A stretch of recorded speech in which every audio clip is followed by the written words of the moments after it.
tell us how you got involved with this project.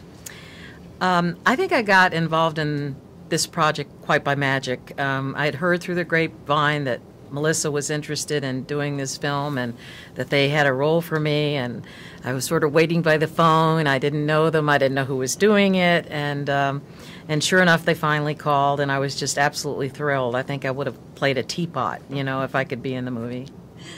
Can you tell us a little bit about the story and about your character? So the movie really is about Tammy, who's a girl who's lost her way, and then she goes on a road trip with her grandmother, and as my niece would say, she gets lost in the right direction. And in the middle of the movie, they really get in a lot of trouble, which I won't divulge too much. And my character, Lenore, swoops in and saves them and takes them to her house. And at that point, Tammy starts to have her eyes opened.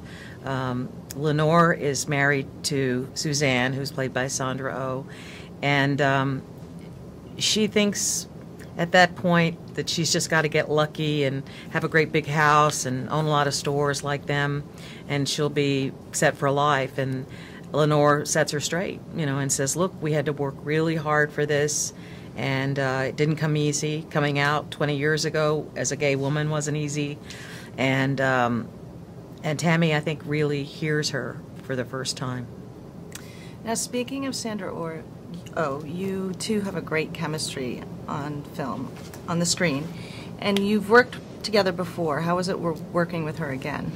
I prayed and prayed that Sandra would say yes. I know it's a very small role for her, but I just prayed that it would be her because I know her. I know how wonderful she is. I know what a gentle soul she is.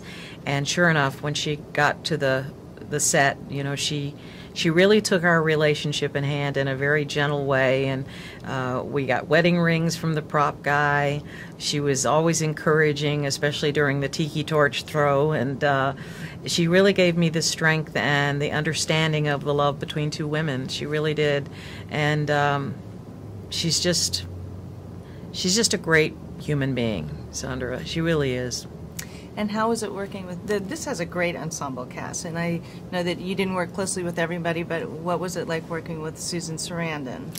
I didn't work very much with Susan. Okay. I did. She very graciously opened her house that she was renting to my friend and I when we were staying there out on Figure 8 Island. So that was lovely, and we got to have dinner and sit on the porch and talk. And I've always been very admiring of her honesty and her willing to step up for the things that she believes. And she's not just a fly-by-night, you know, humanitarian.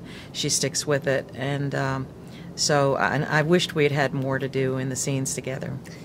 Now, this is Ben's directorial debut. What kind of style of directing did he bring to this film? I don't know that I would be able to pinpoint a style with Ben. All I know is that Ben is an actor, and so as an actor, he knows what an actor needs and what an actor doesn't need, and he knows when to talk and when to shut up, and therefore he creates an atmosphere where you really feel comfortable to play and to come out and really try new things instead of feeling like somebody's going to jump on your head every time you do that. So it was a good experience, and he was very confident and very laid back, and but very much in control of everything. Now, I understood that he encouraged a little bit of improv, so I feel that it was a collaborative set.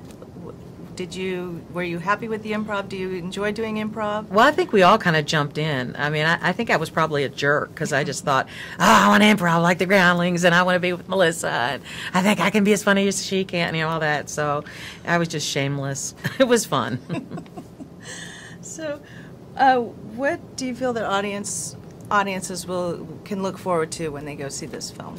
Well, I think they can look forward to seeing Melissa do the amazing things that she does, but also they're going to see a different side to Melissa, and they can see that that she has acting chops and that she has a heart that's expressed. I think she did a little bit in Identity Thief, but much more so in this film. She's a woman who really is looking for herself, and it's not an easy trip, and she falls down a lot, and it's difficult and painful, and in a lot of ways we can all identify with that, of how difficult it is to make your way in the world when nobody knows who you are and you're struggling and you're young and you don't know where to go. It's tough. It's really tough. But I also hope that audiences will be entertained. She's a fabulous comedian, and they'll see all of that and hopefully be moved at the same time.